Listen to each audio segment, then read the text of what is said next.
Everyone, आज है 2 नवंबर और आज के हम द हिंदू के एडिटोरियल स्टार्ट करने जा रहे हैं। तो वेरी फर्स्ट आर्टिकल हमारा है कि women freedom to reproductive choices. अभी हमने देखा था कि 26 वीक लॉन्ग जो प्रेगनेंसी थी एक वीमेन की, उसको टर्मिनेट करने के लिए बात की गई थी। और ये कब हुआ था?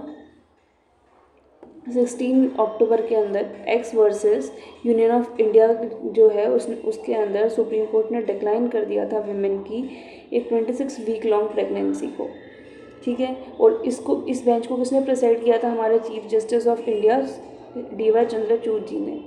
फिर उसके बाद में ये बोला कि जो विमेन का केस है ना, ये वाला, ये हमारे मतलब जो ये है एमटीपी एक्ट उसके स्कोप के बाहर है। ये आगे क्या बोल रहे हैं, क्योंकि अभी आपको पता है कि पहले तो 20 था, अभी 2021 के आसपास इसको 24 वीक्स कर दिया गया टर्मिनेंसी के, और इन मैम को हो गए थे 26 वीक्स हो गए थे। तो इसलिए उनकी जो प्ली है उसको डिक्लाइन कर दिया गया था। और हमारा जो कोर्ट है वो क्या परमिट करता है कि 24 वीक्स ओनली इन केस, और 24 के बाद में जब अगर कोई मान लो विमेन है तो उसको कोई उसके फीटस में एबनॉर्मलिटी है या विमेन की लाइफ जो है वो थ्रेट के अंदर है, तो इन सब बहुत ही एक्स्ट्रा ऑर्डिनरी पावर्स के अंदर या सिचुएशंस के अंदर उनको टर्मिनेट का अलाउंस मिलता है। तो वेएबल फीटस वर्सेस विमेन राइट्स क्या होता है ये? इसमें बोलते हैं कि जब भी फीटस मतलब हो जाता है ना, कि अगर फीटस है कोई भी, तो 24 वीक्स बाद में फीटस इतनी कैपेबल हो जाती है कि उसको बाहर भी सर्वाइव किया जा सकता है, क्योंकि बेबी थोड़ा बहुत ऑलमोस्ट ये मानो कि डेवलप हो चुका होता है, तो उसको फिर बाहर कैरी किया जा सकता है। तो जब उसको बाहर किया जाता है तो विमेन के पास जो होते हैं, जो भी राइट है चूज़ करने के, वो सब उसके पास कम हो जाते हैं, और उसको फिर बाद में कुछ स्पेसिफिक कंडीशंस ही मीट करनी पड़ती है एमटीपी एक्ट की, जिससे वो उस प्रेगनेंसी को क्या कर सकती है, अवॉइड कर सकती है। फिर उसके बाद क्या होता है, फीटस, फिर क्वेश्चन आता है कि does a foetus enjoy an autonomous moral status? क्या जो फीटस है वो कोई मॉरल स्टेटस एंजॉय करता है? इसके अंदर ये बोला गया है कि अगर राइट टू फीटस है ना, वो एकदम फेडिस्टल है। मतलब आप ये बोल रहे हो ना कि राइट टू प्राइवेसी है, कि किसी भी गर्ल के पास अपना राइट है कि वो अपनी जो प्रेगनेंसी है उसको अवॉइड कर सकती है, बट राइट टू फीटस जो है इस केस में हम उसको पेडिस्टल पे मतलब सबसे मेन रखते हैं। क्यों? क्योंकि जो बेबी है वो सर्वाइव बाहर भी कर सकता है, तो उसका भी एक खुद का एक राइट है। क्योंकि हम इंडिया में वैसे भी क्या फॉलो करते हैं, कंस्ट्रेंट राइट्स हम फॉलो करते हैं। उसमें क्या होता है कि हम राइट्स, अनलिमिटेड राइट्स किसी भी एक इंसान को नहीं देते, क्योंकि इससे क्या होगा, दूसरे की जो पावर है, दूसरे की जो डिग्निटी है उसको हार्म होगा। तो वही यहाँ पे बोल रहे हैं कि विमेन की right to dignity, right to privacy तो ठीक है, बट यहाँ पे राइट टू फीटस भी पेडिस्टल पे आ जाता है। नेक्स्ट हम देखते हैं कि यहाँ पे ये देखने को हमें मिलता है कि जो कोर्ट है ना, वो फेल होते हैं कि जो एमटीपी एक्ट है ना, ये एक सिर्फ लेजिस्लेशन तो नहीं है। कैसे? इसमें ये बोला, और ये भी बोलते हैं कि मान लो कोई भी मतलब कोई भी चीज़ अगर आपको एक्सरसाइज करनी है, कि मान लो प्रेगनेंसी को रिमूव करना है, तो उसमें किसी के राइट्स, किस किस के क्या राइट्स होंगे, तो ये कैसे डिसाइड होता है? जैसे कि अगर हम केस में अगर देखें कोर्ट के अंदर, जहाँ पे विमेन जो है वो जो अपनी प्रेगनेंसी को टर्मिनेट करना चाहती है, अपनी प्रेगनेंसी को टर्मिनेट करना चाहती है आउटसाइड लेजिस्लेशन। इसके अंदर क्या है कि वो अपनी प्रेगनेंसी को किसी लेजिस्लेचर या किसी बाहर के दबाव से वो उस चीज़ को नहीं करे। उसकी खुद की एक डिग्निटी होनी चाहिए कि वो उस चीज़ को परफॉर्म कर सके। उसके अंदर ये बोलते हैं फिर, बट इसमें राइटर ये बोल रहे हैं अगर ऐसा ही होता कि लेजिस्लेशन का अगर कोई रोल ही नहीं होता, तो लेजिस्लेशन का अगर रोल ही नहीं होता तो क्या होता कि अगर मान लो कोई भी इंसान है वो अपनी रिप्रोडक्टिव चॉइस या कुछ भी खुद से ले रहे हैं, तो इसमें कोर्ट का फिर जो डायरेक्शन देना है एमटीपी एक्ट का, वो बहुत ही मिनिमल हो जाता है। क्यों? क्योंकि सब अपने हिसाब से अपने चॉइसेस ले रहे हैं, तो फिर बाद में रेगुलेशन होता ही क्या है। अब हम कुछ फैक्ट्स को देखते हैं, जैसे कि अगर अभी हम रिसेंटली बात करें तो एक 27 ईयर ओल्ड वुमेन थी, उनके 2 बेबी ऑलरेडी थे। फिर उनके बाद में उनको 3rd बेबी भी हो गया था। ठीक है, फिर बाद में उनको पता लगा, काफ़ी लेट उनको पता लगा, 20 वीक्स तो ऑलरेडी हो चुके थे व्हेन शी अवेयर दैट कि शी इज़ प्रेग्नेंट। वो ऑलरेडी प्रेग्नेंट है। और ऐसे कैसे हो सकता है? आप ये सोचोगे कि कोई 20 वीक हो गए और अभी तक प्रेग्नेंट है और उसको पता नहीं लग रहा है। वो इसलिए था क्योंकि वो जो थी लैक्टेशनल पीरियड के अंदर थी। लैक्टेशनल पीरियड क्या होता है कि जब मान लो बेबी है वो फीड कर रहा होता है जब आपसे, तो आपको इतना इम्प्रॉपर आपके पीरियड्स आने स्टार्ट हो जाता है। तो उनका जो बेबी था, जो सेकंड वाला, वो बहुत छोटा था, वो भी 1 साल का ही था। तो इसकी वजह से उनका क्या हो रहा था, वो उनको पता नहीं लगा। फिर जब उसको पिटिशनर ने ये कोर्ट में सबमिट करी तो फिर उसको एक अल्ट्रासाउंड स्कैन से उनको वेरीफाई किया गया। फिर पता लगा कि वो ऑलरेडी 24 वीक्स हो चुके हैं उनको प्रेग्नेंट हुए। तो बट पिटिशनर की जो थी वो प्ली क्या थी और रूलिंग क्या थी, वो चाहती थी कि वो बहुत ज़्यादा अगर ये बेबी कैरी करेंगी तो बहुत ज़्यादा सफरिंग से और बहुत ज़्यादा डिप्रेशन से वो डिप्रेशन में चली जाएंगी। और सेकंड ये है कि उनका हस्बैंड जो है वो इतने ओनली अर्निंग मेंबर है, तो वो अभी थर्ड चाइल्ड का जो भी केयरिंग है वो अफोर्ड नहीं कर सकते हैं।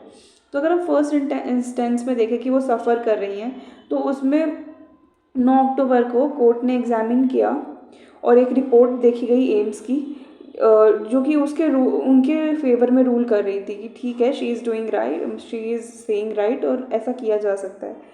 तो फिर बाद में इस प्रेगनेंसी को अलाउ करने के लिए एक बेंच को बिठाया गया। हीमा कोहली और बीवी नागरत्ना, इन 2 जजेस को बिठाया गया और इसके बारे में सीरियसली देखा गया। बट इसके बारे में ये देखने को मिला कि यूनियन गवर्नमेंट है वो फिर से कोर्ट के पास जाती है और कहती है कि जो मेडिकल बोर्ड है ना, उसने ये लिख के दिया है और क्लेरिफाई किया है कि आप इस टर्मिनेशन कर सकते हो। बट बेंच फिर से रीअसेंबल हुई 11 अक्टूबर को और उसने ये बोला कि 2 जजेस थे इसके अंदर, तो वो दोनों ही आपस में डिसएग्री कर रहे थे। जो जस्टिस कोहली जो थे, उन्होंने ये बोला कि जुडिशल कंसाइंस जो है वो अलाउ नहीं करता है अबॉर्शन को। वही जस्टिस नागरथा ने बोला कि पिटिशनर के डिसीजन को रिस्पेक्ट करना चाहिए क्योंकि उसके पास अपनी खुद की विमेन चॉइस है और उसको खुद के ऊपर खुद का राइट भी है। तो ये बोला गया। फिर ये देखा गया कि जो मदर है वो एक इंडिविजुअल पर्सनालिटी है, वो मदर ही नहीं है, वो एक इंडिविजुअल पर्सनालिटी भी है। फिर जो ये 2 जनों के बीच में कॉन्फ्लिक्ट हो रहा था, फिर इसको सेपरेटली फिर सीजीआई ने इस प्ली को देखा और एक न्यू रिपोर्ट उन्होंने मांगी मेडिकल बोर्ड से और ये कंफर्म किया कि फीटस जो है वो विएबल है और कोई एबनॉर्मलिटीज़ है नहीं उसके अंदर। तो इससे क्या होता है, और जब ये रिपोर्ट मंगाई तो यही देखा गया कि जो विमेन है वो कोई भी मतलब उनको कोई एबनॉर्मलिटीज़ नहीं है, शी इज़ ऑल राइट। तो ये देखा गया। तो ये जो रिसेंट रूल जो बट अगर रूलिंग इस तरह से होती है तो कोर्ट जो है वो ये दिखाता है कि जो फंडामेंटल राइट है ना प्राइवेसी और डिग्निटी के, वो एक तरह से फॉलो नहीं किए जा रहे हैं। तो ये भी हम देखने को मिलते हैं। और फिर हम लास्ट ईयर की अगर बात देखेंगे x versus government of Delhi का, इसके अंदर भी 9 जजेस की बेंच बैठी थी पुट्टा स्वामी के अंदर। उन्होंने ये बोला कि आर्टिकल 21 के अंदर हर एक विमेन को या किसी को भी अलाउड है कि वो अपने माइंड को और अपने बॉडी को और अपनी फ्रीडम चॉइसेस को अपने अकॉर्डिंग वो चलाए। बट यहाँ पे चंद्रचूड़ जो है हमारे सीजीआई हैं वो क्या लिखते हैं, in case of unwanted and incidental pregnancy the burden invariably falls on the pregnant women affecting her mental and physical health. Article 21 of the Constitution recognizes and protects the right of women to undergo termination of pregnancy if her mental and physical health is at stake. समझ आ रहा है कि अगर मान लो अगर उसकी mental physical health अगर स्टेक पे है तो टर्मिनेशन किया जा सकता है। But importantly it is the women alone who has the right over her body and is the ultimate decision on the question of whether she want to undergo an abortion. But ये जितना भी अगर मतलब indirectly वही कहना है कि women को ही अलाउड है कि वो अबॉर्शन में जाना चाहती हैं कि नहीं चाहती, वही डिसाइड करेंगे। तो judgment found that women right to make reproductive choices without undue interference from the state spring out of very idea of human dignity. वही है कि जजमेंट ये साफ दिखाती है कि इसके अंदर लेजिस्लेशन का कोई रोल नहीं होगा क्योंकि जो अबॉर्शन है या प्रेगनेंसी टर्मिनेशन है ये सोलली किसके ऊपर रिलाई करना चाहिए, विमेन के ऊपर करना चाहिए। तो if this is correct position of law surely that MTP act must be seen as enabling legislation. फिर जो हमारे पास जो एक्ट है ना एमटीपी एक्ट, ये ही क्वेश्चन मार्क आता है कि भाई ये जो एक्ट है ये सही है कि। फिर यहीं पे फीटस एंड राइट्स के बारे में बताने का स्टार्ट करते हैं। वहाँ पे भी यही बोला गया है कि आर्टिकल 14 और 21 के बीच में ये गारंटी करता है कि हर किसी के पास प्रोटेक्शन है और हर पर्सन के पास अपनी खुद की राइट टू डिग्निटी है कि वो कैसे भी डिसाइड करना चाहता है। फिर जैसे नागरत्न ने ये भी कहा कि उन्होंने क्या किया था, उन्होंने फेवर की थी इस चीज़ को कि हर किसी के पास पर्सनल डिग्निटी है। तो यही है कि राइट और फीटस के बारे में बताया गया है और फीटस को कभी भी मतलब अलग तरह से देखा गया है, हमेशा उसको एक मदर की आइडेंटिटी करके भी नहीं देखा गया है। तो इस आर्टिकल में अंदर यही था जो कि हमारे रिसेंट अभी केस चल रहा है, जो कि प्ली को डिक्लाइन कर दिया गया था वैसे तो सुप्रीम कोर्ट ने कि 24 से वीक जो अभी डिमांड चल रही थी कि 20 वीक से ऊपर भी प्रेगनेंसी को रिमूवल करने की बात होनी चाहिए, बट इसको हमारे सुप्रीम कोर्ट ने डिक्लाइन कर दिया था। फिर हमने एक केस देखा जहाँ पे एक विमेन थी 26 वीक्स प्रेगनेंसी का, वहाँ पे सबने डिनाई किया कि नहीं कर सकते। फिर दो जजेस के बीच में कॉन्फ्लिक्ट हुआ था, एक बोल रहे थे कि ये नहीं होना चाहिए, एक बोल रही थी एक होना चाहिए। फिर सीजीआई हैं वो इंटरफेयर करते हैं, फिर स्टेटमेंट देते हैं कि हर किसी के पास पर्सनल डिग्निटी है, ये होता है। फिर फीटस और राइट के बारे में बताते हैं कि आर्टिकल 21 के तहत हर किसी को ये राइट है कि वो अपने डिसीजंस खुद ले सके।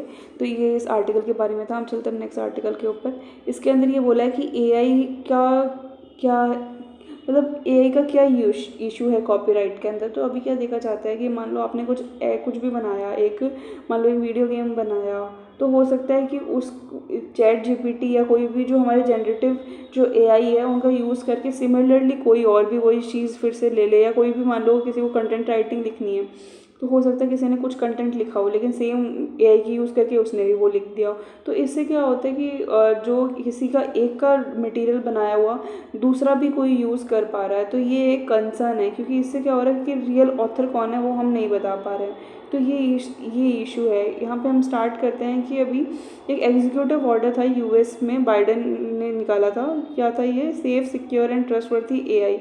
इसमें ये इलस्ट्रेट करता है कि जो भी ग्लोबल लीडर्स हैं उनको अपना एआई की तरफ उनको थोड़ा सा एटीट्यूड चेंज करना चाहिए रेगुलेशन को लेके। क्यों करना चाहिए?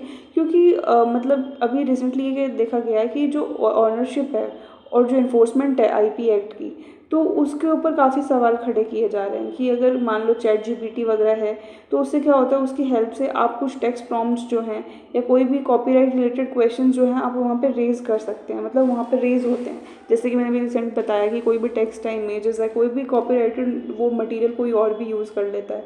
इससे क्या होता है कि किसका ये एक्चुअल है वो हमें नहीं पता लग पाता है।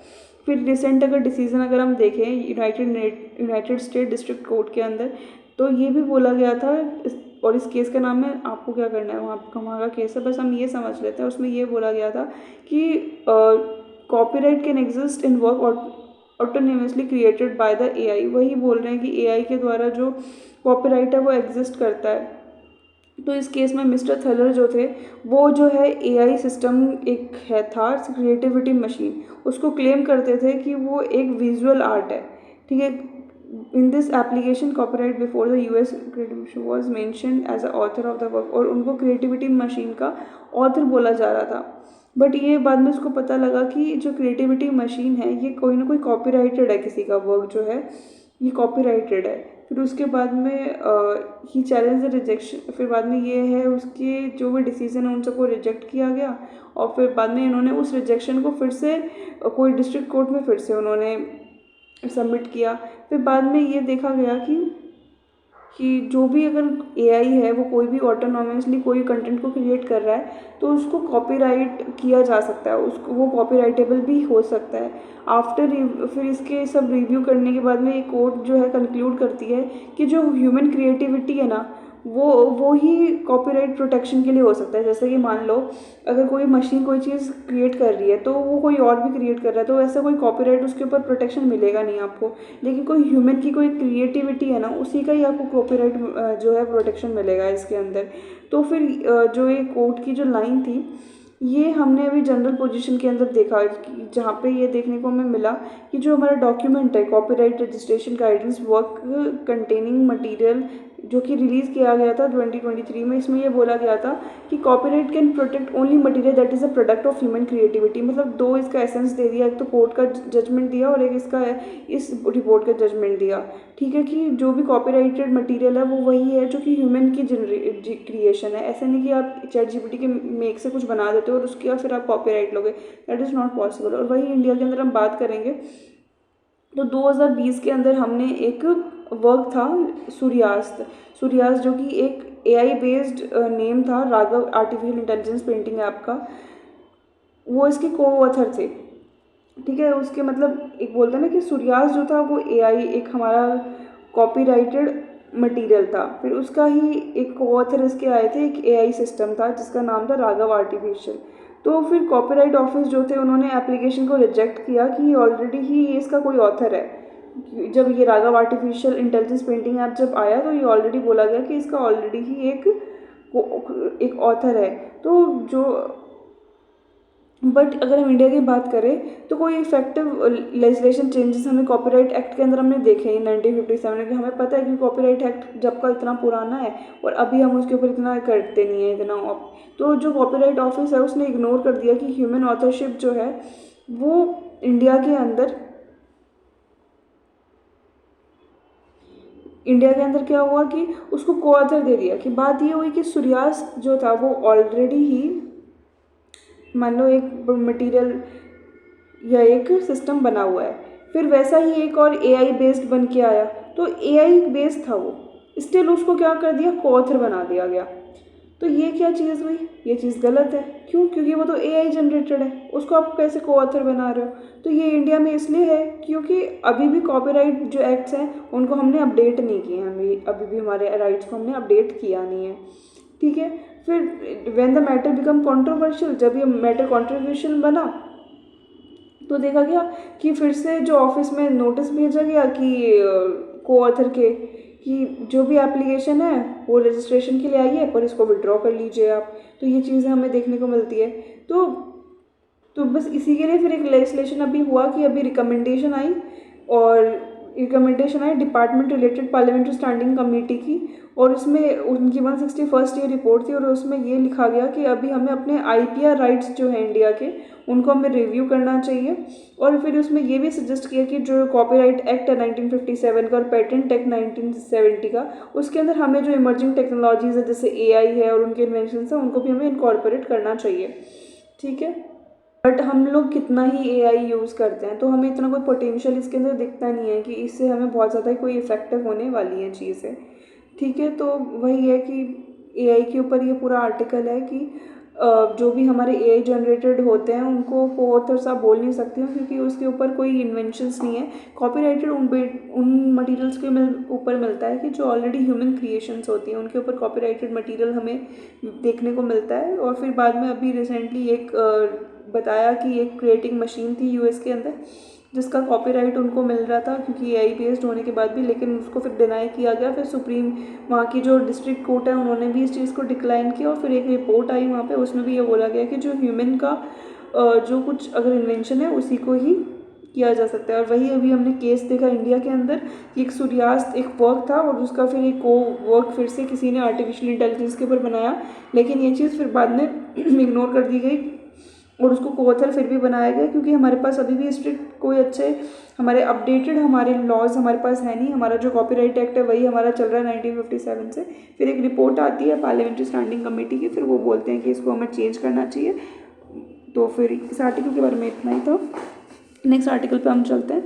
ये वही फिर से अगर आपने पहले, ये बहुत पहले न्यूज़ आती थी ये वाली, जो हमारे आते हैं ना कि इज़राइल से हम ना जो हमारी गवर्नमेंट है वो कुछ टेक्नोलॉजी इंपोर्ट करती है जिससे वो मीडिया वालों के ऊपर, अपोजिशन पार्टीज़ के ऊपर कुछ मतलब जासूसी बिठा सके। तो ऐसे सॉफ्टवेयर्स वो लेकर आते हैं और उस प्रोजेक्ट को क्या बोला गया था, पेगासस प्रोजेक्ट बोला गया था, कि जहाँ पे इज़राइल से वो कुछ टेक्नोलॉजी लेकर आते हैं और फिर बाद में उसको देते हैं। तो अभी उसके ऊपर ही कंट्रोवर्सी थी कि बाद में सुप्रीम कोर्ट में ये चीज़ जाती है और ये देखी जाता है। फिर उन काफ़ी जो मिनिस्टर्स हैं उनके फ़ोन को भी टैप किया जाता है, 29 फ़ोन्स को जो है वो टैप किया जाता है, बट कोई भी ऐसा कंक्लूज़न मिलता नहीं, ऐसा कोई भी एविडेंस सामने आता नहीं है निकल के।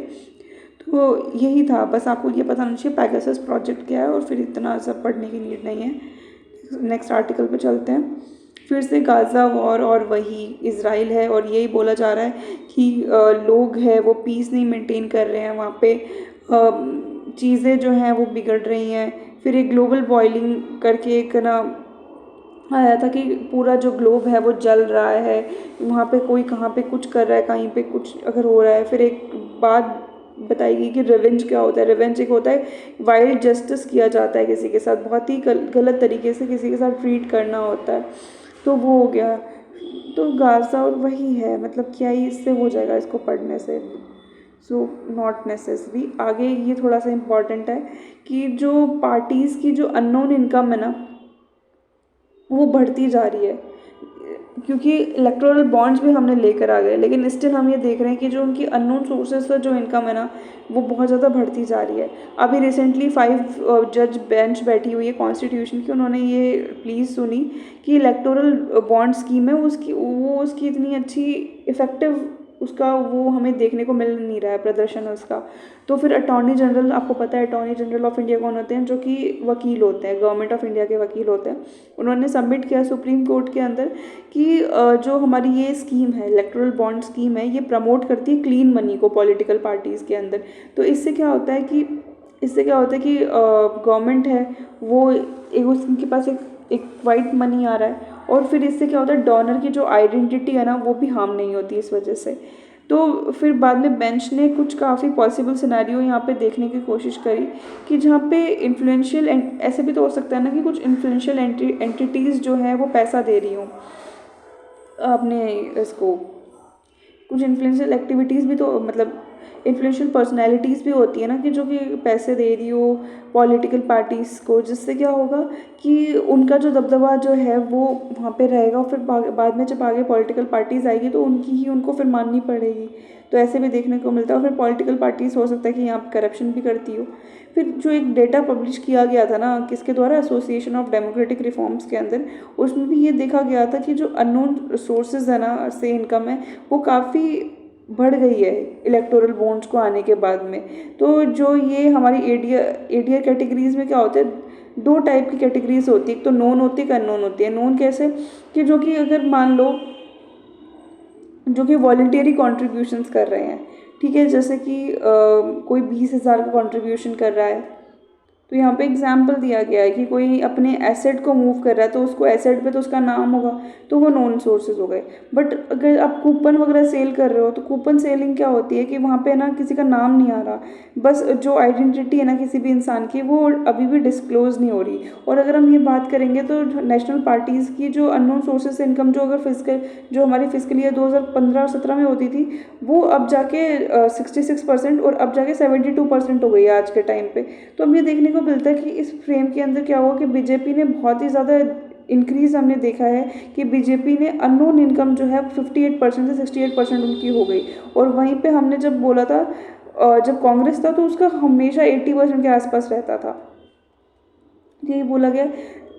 तो यही बोला है कि और ये स्कीम जो है ये मेजर रीज़न है इसके पीछे का कि ये सब अननोन सोर्सेज से हो रहा है। क्यों हो रहा है? क्योंकि इलेक्टोरल बॉन्ड में आप किसी का नाम तो नहीं लिख रहे हो ना, वहाँ वो बंदा जा रहा है एसबीआई में जमा करा रहा है, एसबीआई उसको बॉन्ड दे रहा है और एसबीआई से बाद में उसके पास जा रहा है। तो ये स्कीम से क्या हो रहा है कि अननोन सोर्सेज से कितना पैसा आ रहा है वो बिल्कुल ही हाइड हो गया है, पता ही नहीं लग रहा है कि कौन पैसा दे रहा है, कौन इन्फ्लुएंस बना रहा है पॉलिटिकल पार्टी पे। तो एक तरह से गलत है ये सब चीज़ें।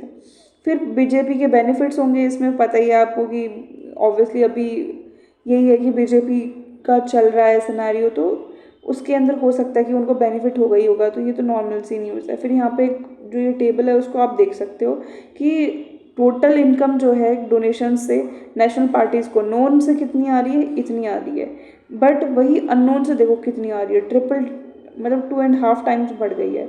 और वहीं पे without known sources, other than known sources हम देखेंगे तो इतने लोग हैं। फिर इसके बाद में इलेक्टोरल बॉन्ड से इतने लोग आ रहे हैं, तो कितना कंट्रीब्यूशन जो है इनडायरेक्टली डायरेक्टली कितनी अलग अलग तरीक़ों से किया जा रहा है उनको। तो मतलब इस पूरे आर्टिकल का ये है कि इलेक्टोरल बॉन्ड्स जो इतना बहुत ही इनइफेक्टिव है, क्यों? क्योंकि उससे अननोन सोर्सेज से बहुत ज़्यादा पैसा आता है, जो कि पता भी नहीं लगता कि कौन डोनेट कर रहा है, कौन नहीं कर रहा है, और कौन जो है इनडायरेक्टली पॉलिटिकल पार्टीज़ पे अपना इन्फ्लुएंस बनाने वाला है। तो आज के लिए इतना ही है। और हमने कौन-कौन से, हमने आज शायद 5 आर्टिकल कवर किए। एक तो इलेक्टोरल बॉन्ड्स का, ई गाज़ा का तो हमने नहीं किया, बस नॉर्मल है कि पीस वहाँ मेंटेन नहीं हो रही है, जो ग्लोबल है वो बॉयल हो रहा है। बाकी फिर हमने एआई का देखा कि एआई कैसे डोमिनेट कर रही है। एआई के जो प्रोडक्ट्स बनते हैं वो, उनको ना कॉपीराइट नहीं मिल सकता है। फिर इसके बाद में विमेन की चॉइस के ऊपर बताया हमने, एग्जांपल देखा कि 24 वीक्स के बाद नहीं हो सकता टर्मिनेट, लेकिन एक केस देखा 26 वीक का हमने। और एक हमने पेगासस प्रोजेक्ट के बारे में देखा। तो that's all for today. Thank you and have a nice day.